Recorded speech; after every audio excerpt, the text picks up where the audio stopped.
In today's video, I'm going to teach you how to track time on Monday.com. We're going to focus on the built-in or native time tracking feature that you can add directly to any board.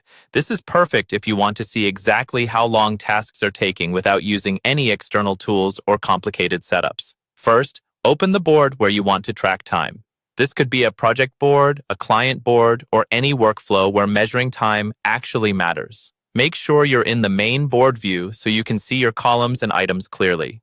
Now look to the right of your existing columns. You'll see a small plus icon. This is where you add new columns to your board.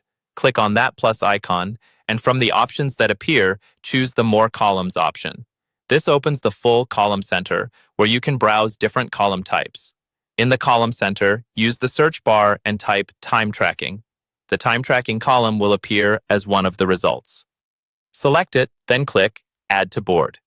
You'll now see a new time tracking column added to your board, usually at the far right.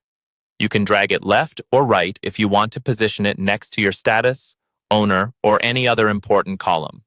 Once the column is added, you'll notice that each item or task in that column has a small play button inside the cell. This play button is your timer. When you're about to start working on a task, click the play button in that task's row.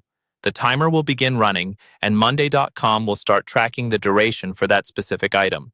When you're done working on that task, or if you're taking a break, click the same button again to stop the timer.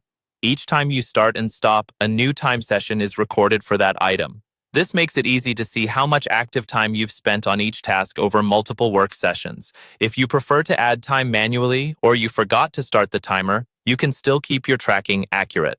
Just click directly into the time tracking cell for that task. From there, choose the option to add a session manually. You can then enter the duration and time frame yourself, which is useful if you tracked your time elsewhere or need to correct something.